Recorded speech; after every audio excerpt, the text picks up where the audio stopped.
13वां अध्याय ध्रुव वंश का वर्णन। राजा अंक का चरित्र। श्री सूत जी कहते हैं, सोनक जी, श्री मैत्रेय मुनि के मुख से ध्रुव जी के विष्णु पद पर आरूढ़ होने का वृतांत सुनकर विदुर जी के हृदय में भगवान विष्णु की भक्ति का उद्रेक हो आया और उन्होंने फिर श्री मैत्रेय जी से प्रश्न करना आरंभ किया। विदुर जी ने पूछा, भगवत प्रायण मुने, ये प्रचेता कौन थे, किसके पुत्र थे, किसके वंश में प्रसिद्ध थे और इन्होंने कहाँ यज्ञ किया था? भगवान के दर्शन से कृतार्थ नारद जी परम भागवत हैं, ऐसा मैं मानता हूँ। उन्होंने 5 रात्र का निर्माण करके श्री हरि की पूजा पद्धति रूप क्रिया योग का उपदेश किया है। जिस समय प्रचेतागण स्वधर्म का आचरण करते हुए भगवान यज्ञेश्वर की आराधना कर रहे थे, उसी समय भक्त परवर नारद जी ने ध्रुव का गुणगान किया था। ब्राह्मण उस स्थान पर उन्होंने भगवान की जिन जिन लीला कथाओं का वर्णन किया था, वे सब पूर्ण रूप से मुझे सुनाइए, मुझे उनके सुनने की बड़ी इच्छा है। श्री मैत्रेय जी ने कहा, विदुर जी, महाराज ध्रुव के वन चले जाने पर उनके पुत्र उत्कल ने अपने पिता के सार्वभौम वैभव और राज सिंहासन पर को अस्वीकार कर दिया। वह जन्म से ही शांतचित्त, आसक्ति शून्य और समदर्शी था तथा संपूर्ण लोकों को अपनी आत्मा में और अपनी आत्मा को संपूर्ण लोकों में स्थित देखता था। उसके अंतःकरण का वासना रूप मल अखंड योगाग्नि से भस्म हो गया था, इसलिए वह अपनी आत्मा को विशुद्ध बोध रस के साथ अभिन्न, आनंदमय और सर्वत्र व्याप्त देखता था। सब प्रकार के भेद से रहित प्रशांत ब्रह्म को ही वह अपना स्वरूप समझता था तथा अपनी आत्मा से भिन्न कुछ भी नहीं देखता था। वह अज्ञानियों को रास्ते आदि साधारण स्थानों में बिना लपट की आग के समान मूर्ख, अंधा, बहिरा, पागल अथवा गूंगा सा प्रतीत होता था।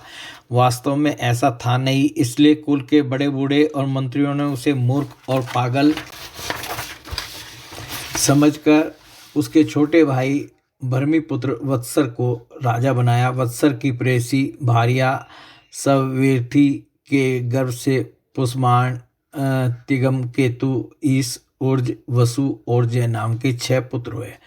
पुष्पान के प्रभा और दोसा नाम की 2 स्त्रियां थी। उनमें से प्रभा के प्रातः, मध्य, निंद और सायं ये 3 पुत्र हुए। दोसा के प्रदोष, निशित और व्युष्ट ये 3 पुत्र हुए। व्युष्ट ने अपनी भार्या पुष्करिणी से सरतेजा नाम का पुत्र उत्पन्न किया। उसकी पत्नी आतकुति से चक्षु नामक पुत्र हुआ। चाक्षुष मनवंतर में वही मनु हुआ। चक्षु मनु की स्त्री नवला से पुरु, कुत्स, त्रित, द्युमन, सत्यवान, रित, वृत, अग्नि, स्टोम, अतिरात्र, प्रद्युमन, शिवी और उन्मुख ये 12 सद्गुणी बालक उत्पन्न हुए। उनमें उल्मुख ने अपनी पत्नी पुष्करिणी से अंग, सुमना, ख्याति, कीर्तु, अंगिरा और गय ये 6 उत्तम पुत्र उत्पन्न किए। अंग की पत्नी सुनीता ने क्रूरवर्मा वेन को जन्म दिया, जिसकी दुष्टता से उद्विग्न होकर राजऋषि अंग नगर छोड़कर चले गए थे। प्यारे विदुर जी, मुनियों के वाक्य वज्र के समान अमोघ होते हैं। उन्होंने कुपित होकर वेन को शाप दिया और जब वह मर गया तब कोई राजा न रहने के कारण लोक में लुटेरों के द्वारा प्रजा को बहुत कष्ट होने लगा। यह देखकर उन्होंने वेन की दाहिनी भुजा का मंथन किया, जिससे भगवान विष्णु के अंशावतार आदि सम्राट महाराज मृत्यु प्रकट हुए। विदुर जी ने पूछा, ब्राह्मण महाराज अंग तो बड़े शील संपन्न, साधु स्वभाव, ब्राह्मण भक्त और महात्मा थे। उनके वेन जैसा दुष्ट पुत्र कैसे हुआ, जिसके कारण दुखी होकर उन्हें नगर छोड़ना पड़ा? राजदंडधारी वेन का भी ऐसा क्या अपराध था जो धर्मज्ञ मुनीश्वरों ने उसके प्रति शाप रूप ब्रह्मदंड का प्रयोग किया? प्रजा का कर्तव्य है कि वह प्रजापालक राजा से कोई पाप बन जाए तो भी उसका तिरस्कार न करे, क्योंकि वह अपने प्रभाव से 8 लोकपालों के तेज को धारण करता है। ब्राह्मण, आप भूत भविष्य की बातें जानने वालों में सर्वश्रेष्ठ हैं, इसलिए आप मुझे सुनीता के पुत्र वेन की सब करतूतें सुनाइए। मैं आपका श्रद्धालु भक्त हूँ। श्री मैत्रेय जी ने कहा, विदुर जी, एक बार राजऋषि अंग ने अश्वमेघ महायज्ञ का अनुष्ठान किया। उसमें वेदवादी ब्राह्मणों के आह्वान करने पर भी देवता लोग अपना भाग लेने नहीं आए। तब ऋतुजों ने विस्मित होकर यजमान अंग से कहा, राजन, हम आहुतियों के रूप में आपका जो घृत आदि पदार्थ से हवन कर रहे हैं, उसे देवता लोग स्वीकार नहीं करते। हम जानते हैं आपकी होम सामग्री दूषित नहीं है, आपने उसे बड़ी श्रद्धा से जुटाया है तथा वेद मंत्र भी किसी प्रकार बलहीन नहीं है, क्योंकि उनका प्रयोग करने वाले ऋतुगण याचकोचित सभी नियमों का पूर्णतया पालन करते हैं। हमें ऐसी कोई बात नहीं दिखती कि इस यज्ञ में देवताओं का किंचित भी तिरस्कार हुआ है। फिर भी कर्माध्यक्ष देवता लोग क्यों अपना भाग नहीं ले रहे हैं?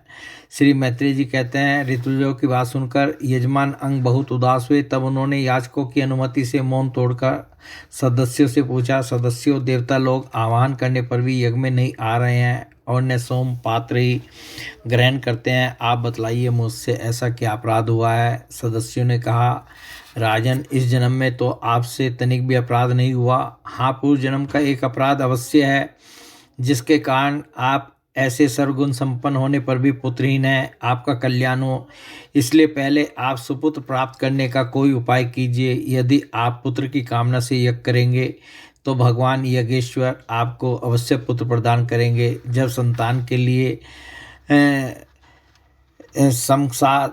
साक्षात यज्ञ पुरुष श्री हरि का आह्वान किया जाएगा, तब देवता लोग स्वयं ही अपना अपना यज्ञ भाग ग्रहण करेंगे। भक्त जिस जिस वस्तु की इच्छा करता है, श्री हरि उसे वही वही पदार्थ देते हैं।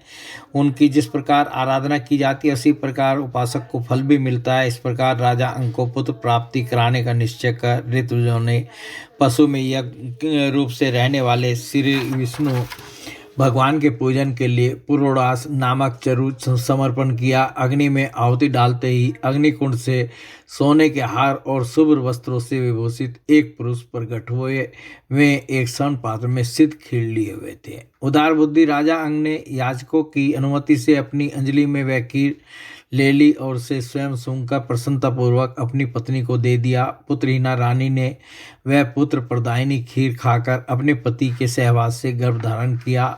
उससे यथा समय उसके एक पुत्र हुआ। वह बालक बाल्यावस्था से ही अधर्म के वंश में उत्पन्न हुए अपने नाना मृत्यु का अनुगामी था।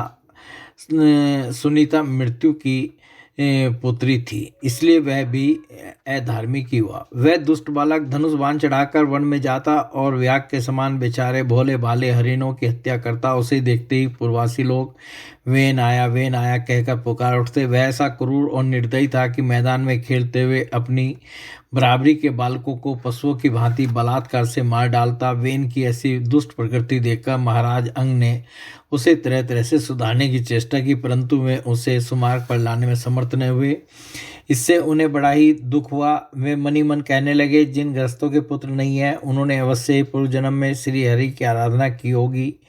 इसी से उन्हें कुपूत की करतूतों से होने वाले ऐसे ही क्लेश नहीं सहने पड़ते, जिसकी करनी से माता पिता का सारा सुयश मिट्टी में मिल जाए, उन्हें अधर्म का भागी होना पड़े, सबसे विरोध हो जाए, कभी न छूटने वाली चिंता मोल लेनी पड़े और घर भी दुखदायी हो जाए।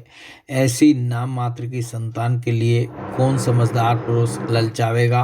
वह तो आत्मा के लिए एक प्रकार का मोह में बंधन ही है। मैं तो सपूत की अपेक्षा कुपूत को ही अच्छा समझता हूँ, क्योंकि सपूत को छोड़ने में बड़ा क्लेश होता है।